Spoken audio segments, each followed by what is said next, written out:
for May 15th, 2025.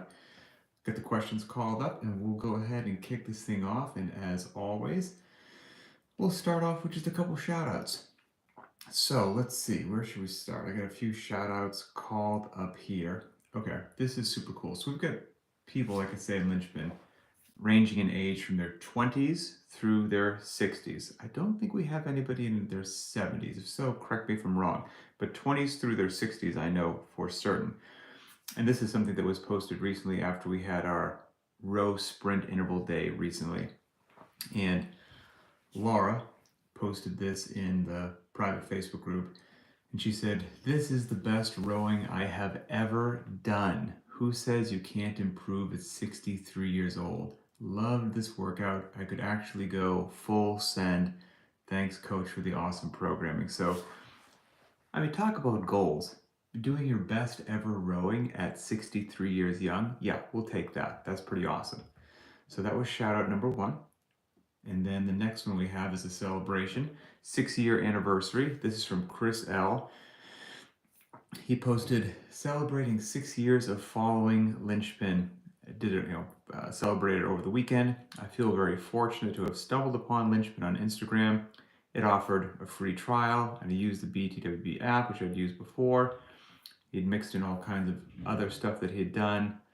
He bounced around a little bit, but then eventually decided to give the free trial a go. And he says the rest is history. Thousands of workouts, podcasts, and many real-life adventures later, and I'm still on my fitness journey. Very cool. So yeah, 6 years is legit. I mean, who's kidding who? A lot of people don't stick with working out for like 6 weeks, so 6 years is incredible. All right, this is a great JT PR. So we had JT the other day, which is a hero workout, but then we also had, of course, different ways to do it.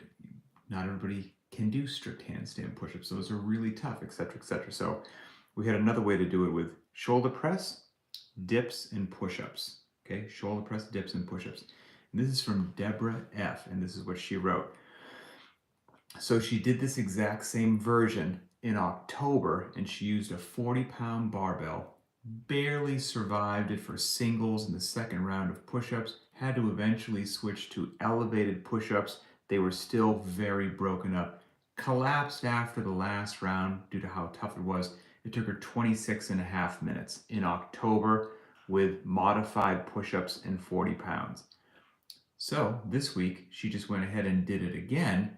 She did all the push-ups prescribed, regular push-ups, never had to go to elevated push-ups. And she had 5 more pounds on the barbell, so she did it significantly harder. Regular push-ups, 5 pounds more on the barbell. And she did it 8 minutes faster than she did in October. So that is a huge improvement. So congratulations to her. And we've got 2 more here. This one is somebody who's new to Linchpin. From Jacob S. I've been subscribed to Linchpin for a couple of months now, and I'm loving the programming. I haven't been very active here in the Facebook group, but I would like to start, so here's my first post. I woke up feeling a bit under the weather, but needed to get some fitness in after work. I opted for the not for time, scaled version of today's workout instead of my usual wild card or prescribed workout. I took my time, but it feels great to have programming that works with where I am feeling that day. In the past, I would have skipped the gym altogether, and I would have felt like what I did today wasn't enough because I knew, scaling's not cool and all that stuff, blah, blah, blah. I'm finally falling back into love with CrossFit. I had been doing it for 10 years, but I stopped last summer when we built our garage gym and started doing more row sessions with the guys. Decided to give Linchpin a try back in March, and it has been awesome. All I can say is thank you for the programming that's functional and works for real life. Well, good, that's the point. Okay, final shout out, and then we'll go ahead and kick off the questions of the day. This is from one of the many strong women in Linchpin, Jody D. She says, 43 years old, I got my first strict handstand push-up and a 303-pound deadlift this year with Linchpin. It will make you strong and fit. That's cool. 43 years young, strict handstand push-up, and a 303-pound deadlift. Wow. Okay. So let's go ahead and kick this off. We've got some caffeine. Hope nobody minds if I have a little caffeine. Okay, there we go. So the title of this one, which I couldn't help myself once I saw the question, is "Help, I'm too muscular." I have been doing this a really, really long time. I've had a lot of questions come my way, and it's not too often that a question stumps me. But Adam H., my friend, I think you may have broken that streak. Here's Adam's question. He says, "Hi, coach. I got a question about Linchpin. How can I avoid building more upper body muscle while still following the program? I just got too much upper body muscle. I'm too jacked. I'm too yoked. It's not for me. I need these gains to slow down. I'm 47 years old. I weigh 73 kilos and I'm 172 centimeters tall. I'll convert that into English. I am 160 pounds and 5 foot 8 inches tall. According to BTWB, my lean body mass is about 61 kilos. I've been skipping the extra accessory work, especially for arms and shoulders. Arms and shoulders are just too yoked. They're just too jacked. I also run regularly. My weight isn't an issue, but I'm starting to feel like I'm getting too bulky for my liking. Working out regularly is very important to me, and I'm looking for ways to adjust my diet or exercises to reach my goal. Thanks." My friend, again, if I could send you an award, I would. Um, I mean, truth be told, this is what's interesting about fitness or cool about it, is we're all allowed to have our own goals, right? And the level of muscle that you do or don't have that makes you happy when you look in the mirror is different for each person. And so there could be, I'm sure, I am going to guess that most people hearing this question are like, "Dude, are you kidding me? I would like kill to have your problem. Too much muscle? You're trying to get less muscle in your body? Like, give me that problem." Cool. But some people, they have a certain look that they're going for, and it's okay for them to want to have that look. It's all good. I would say, taking a step back from that, because there's performance and then there's aesthetics, right? So if you're performing well, it sounds like you are, everything's going great there. That's fantastic. And now just aesthetically, you're looking to not be quite as muscular in your upper body. From just what you said of your height and weight, it sounds like you're in a really wonderful range if you're just asking me for height or whatnot. You and I are about the same height. I'm 5 foot 8, you're 5 foot 8. You weigh 160.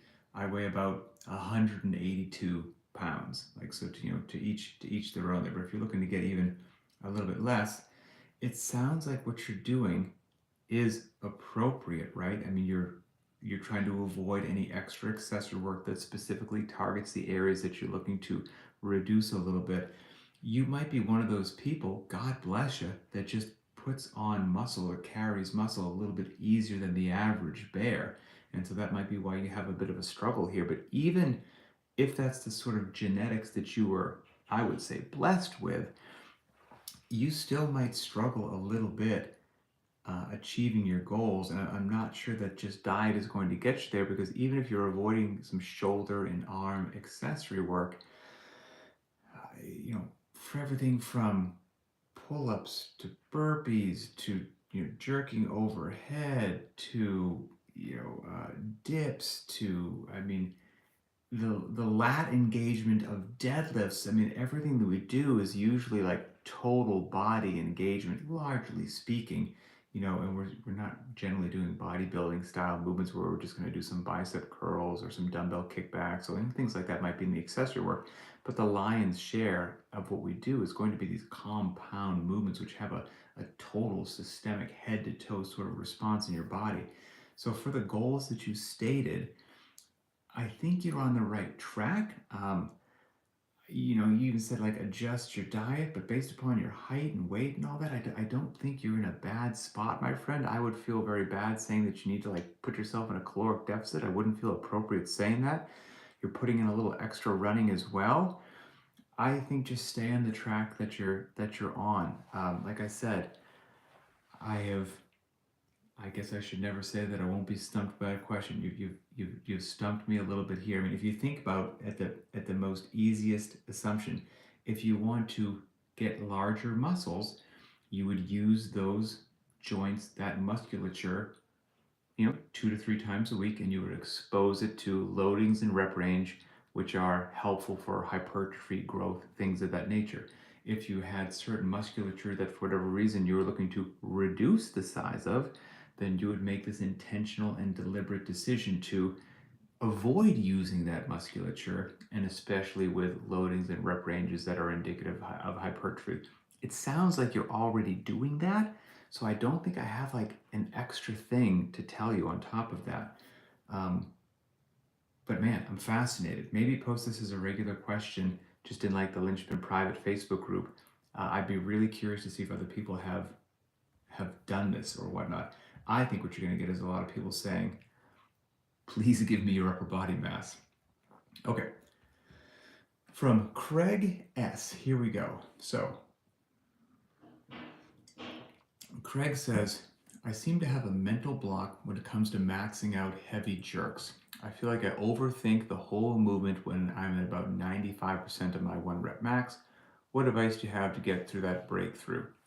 Well, I mean, if you're operating around around 95% of your 1 rep max, you're probably in an area that most people start to get in their own head, because relative to your capacity, you are knocking on the door of your limits, right?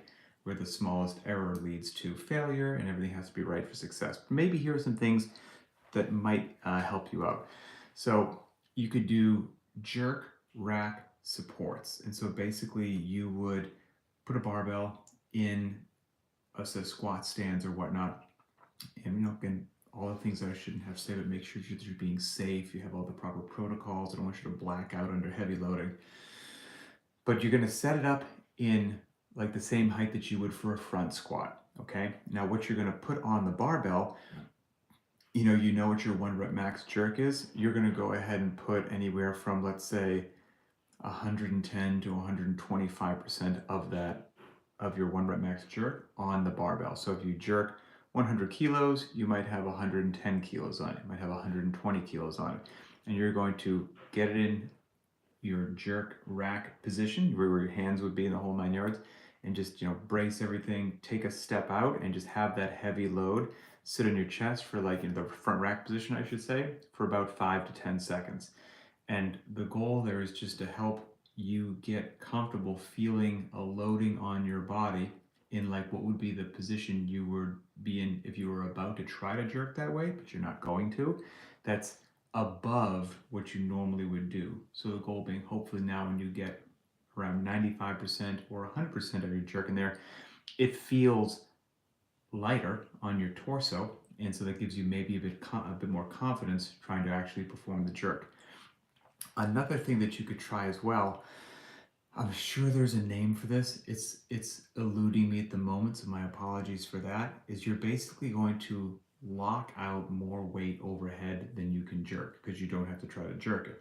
And so you'd have to get yourself like in a power rack, again, safety is first, a power rack, and you would have the barbell up high, and if you picture yourself in like a split jerk position where it's almost like you received the split jerk, okay, arms are locked out overhead, you would have that bar set on racks, not pins, like you'd want to have it on bars going across the whole way.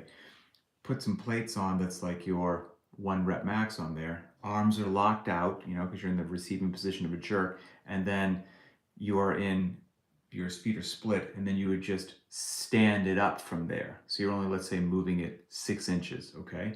And then you just hold it overhead for 5 seconds or whatnot, and then just drop it back down onto the bars, and just do that over and over again. And since you don't have to jerk that loading, you could once again exceed your 1 rep max by 10%, 15%, 20%, whatever it happened to be, because you're not jerking it. You get yourself in the split, arms already locked out, and then you just stand it up and hold it there as if you finished the jerk for 5 to 10 seconds. And that will give you this confidence also with the jerk rack supports of feeling that heavier load, knowing that you can lock out this load, which is 10 to 20% more than your 1 rep max jerk, because you're standing it up in that position there. And then maybe when you get 95% or your 1 rep max on your chest, you now know what you are actually capable of, how strong your shoulders are, etc., and that might give you a bit more confidence in executing that jerk. That second one, where you are standing up with the load locked out overhead, I hope I'm describing that appropriately for everyone to kind of picture what I'm saying. But you wouldn't just want to have that in like pins, like J hooks or something, because then after you've got it up there, where are you dropping it? So ideally you have a bar set up you're in a power rack and you have those bars that actually go the entire way across the rack, if that makes sense. Hopefully I'm describing that appropriately. Next question is from Kate SW. Says, regarding pull-ups, I'm working on them. Banded, negatives, foot supported, basically all the variations. But I can't handle more than 5 banded pull-ups without significant rest. On days like Wednesday's workout where there were sets of 12, is it better to do lower reps at a more difficult progression, banded for example, or should I do the full 12 reps at something doable for that volume, which would be incorporating like a foot support or ring rows or Aussie pull-ups or something like that? When the programming is 5 reps or less, I always do banded, but I've been choosing ring rows or other variations for higher volume, and I'm wondering if I do better to just cut the reps and go for the more challenging option. So my first inkling, based upon what you said, is I think you're on a good trajectory, because you are not just trying to attack your pull-ups from one angle. You're not just always doing sets of 5 banded, always doing sets of 5 banded. No variance, no change, no nothing, totally repetitive. You've got something that you do for low rep workouts, and then you've got something that you do for high rep workouts, and you're using everything from foot assist to ring rows to banded pull-ups to other things as well. So you're attacking your pull-ups from multiple angles. I think that's a great strategy. So my initial gut reaction, keep doing exactly what you're doing. That's a great way to do it. The other thing that I would say that you could consider doing, and I never like to recommend that people spend money because everyone's financial situation is different, but all things considered, from what you've said about the banded pull-ups, it sounds like you must just have one band, because you do 5 banded pull-ups and then you need a significant break. So what I would say, and I brought these in from my garage, is, let's see here, let me knock everything off my desk. Here's all the bands, right? So you can get multiple bands. And so even though these two look like they're the same, they're actually a little bit different. I would go on to whatever website you want, buy yourself some good high quality, like a set of bands, so that you don't have just one band to do your pull-ups with. You've got bands where if it is let's say it's a high number of reps, like it's 12 to 15 repetitions, well, maybe you could use you could use a really significant band, like this thick one, because you're going to do a higher number of pull-ups. And so you're going to be able to do that set of 12 to 15 as like 3 sets of 5 or a 6-5-4. But since you're using a thicker band, yes, you still have to break it up into a 6-5-4 to get to 15 repetitions. But since it's a bigger band that gives you more help, you don't need to take huge periods of rest, like 90 seconds of rest. You need to rest 20 seconds and then you hop back up there again, because you're using a thicker band. And then on days where it's, a smaller number of reps, it's 8 reps or something like this, well, you reduce that to like this band. And maybe you still can't do it unbroken. You do 2 sets of 4 or 5 and a 3 or 6 and a 2, again with a shorter period of rest, because this band, you're doing a lower number of pull-ups, so this one works quite well. And then maybe if you're just doing, it's Cindy or something, and it's repeated sets of 5, well, maybe you can get away with one of these bands or whatnot. So anyway, I would highly recommend that you get a set of bands, so you don't just have one band and now you have more options. But what you're doing right now with the gear that you have available sounds great, so I would keep on that track. Okay, Jody D. Jody was one of the shoutouts that I gave earlier about her 303-pound deadlift. And she had a question last week about snatching, where it doesn't treat her well. It causes her barbell snatching, just causes her pain, doesn't like it, frustration, so she just wants a dumbbell snatch or do other things like clean and jerk or whatnot, but snatching with a barbell is kind of out of the question.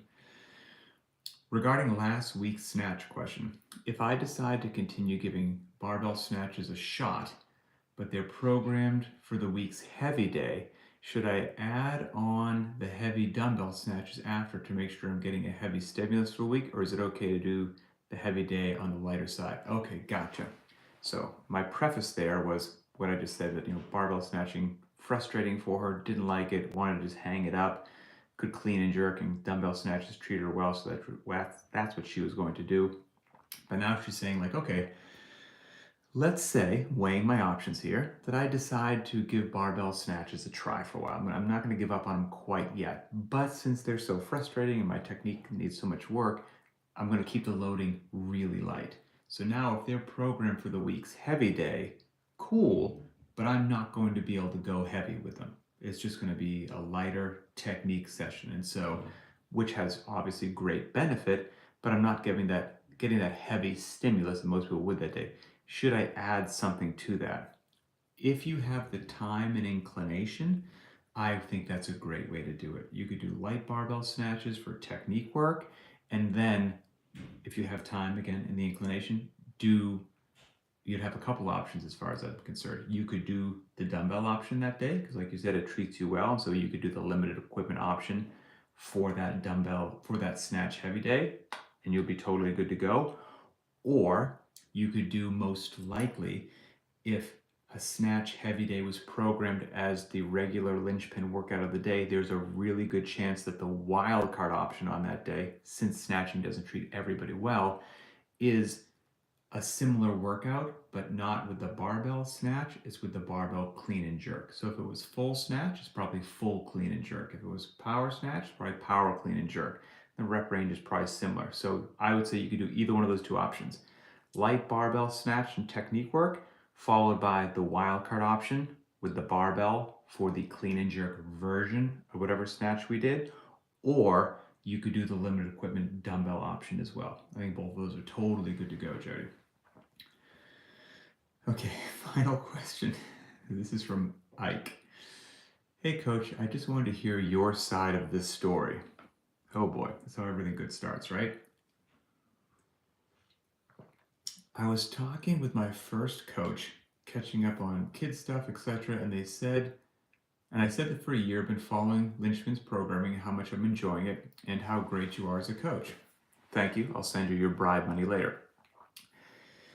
I mentioned that we did strict JT last week, and he said that way back, way long ago, you were the flow master for his level 1, and the seminar staff did a version of JT at lunch, and you may or may not have banged your head on the concrete floor and did the afternoon lectures with blood running down your face. Can you elaborate on this legendary exploit, or is this just an urban myth? Man. I have absolutely no recollection of that happening. That is the honest truth. I have no recollection of that happening.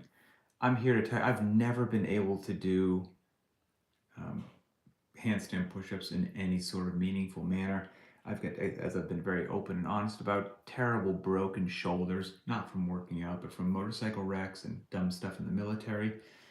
I know there was a point in my working out life, my CrossFit life, that I did far too many workouts with an ego and not with intelligence.